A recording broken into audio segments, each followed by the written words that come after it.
Top of the morning, gentlemen. It's Brad Reynolds here with the Brad Reynolds team. So the big news this week in the real estate world was that Zillow, with their radical 2018 when they started iBuying program called Zillow Offers, is bowing out. What we want to do with this video is take a quick rundown of what happened, when it started, how it went, and why they're getting out of it.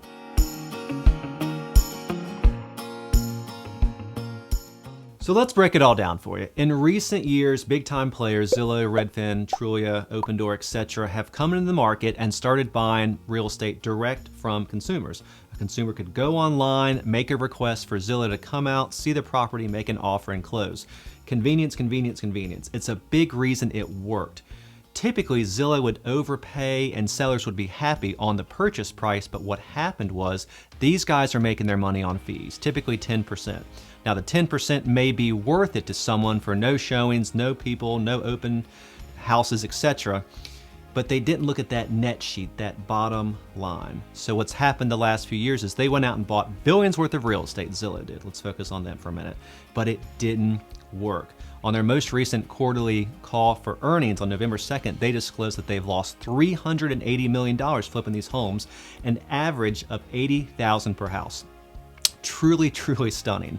The process of buying it, using a preferred team to resell it with some cosmetic updates, it just didn't work. It just did not work. In regards to that, their stock price tumbled 25% that same day. Sad for those people, sad for investors, and sad for the 25% of their workforce that they laid off. So now they've got about 10,000 homes to sell. They expect to lose another 100 million on this and they're gonna be out. But here's the problem for the other big players, Opendoor, Redfin, etc. They've went all in on this. If this fails, they fail. And quite frankly, they're probably going to fail. The tell signs are there. I'm getting more and more emails for properties they hold for price reductions, longer days on market. I don't know that's gonna work out for these guys. So I think if anything for Zillow, the biggest problem for them, this is kind of a PR nightmare. Laying off 25% of your workforce at one time, having people that had these amazing jobs have to go and find new stuff, it's not really a good look for them. So now let's talk about agents. For years, many agents have either loved Zillow or hated Zillow. I, in my younger days, advertised heavily on Zillow. I don't as much anymore, but I still understand that they are the gatekeeper.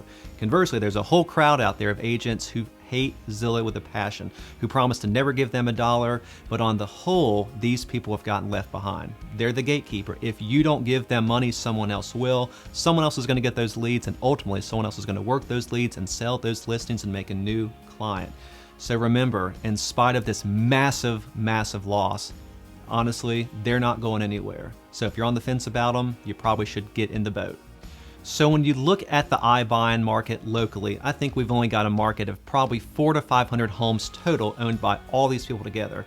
So when you look at the inventory of what's for sale, it's really not going to impact us much. And the other guys aren't rushing to mark down their places to sell them. So if you think you're going to steal one from Opendoor, you're probably not.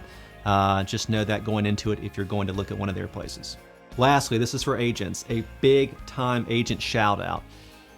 The reality is, in the world we're competing in now, as agents, we're not only competing with other agents, we're competing with iBuyers. You've got to know your stuff. A lot of my videos talk about knowing your numbers, knowing your comps, knowing your buildings, your neighborhoods, your values, because if you're not running one of those net sheets for sellers, you're not doing your job.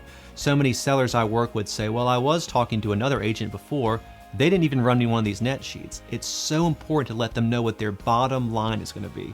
Yeah, it's cool if you're Zillow and they show that you're giving them $5,000 more, but if you're not saying, hey, look, you got charged 10% on the sale, I could have gotten you another 5-6%, it's good to know. I've had so many so many sellers in recent years go down that road with Zillow, get an offer, and then call me and say, can you do better? To which I've said yes, and for all but one, I did. So, to wrap this video up, if you're an agent and you're looking for a new team to jump on, call me. If you're a consumer, we're always available. As always, our contact info is below and you're welcome to reach out. And until we see you then, cheers.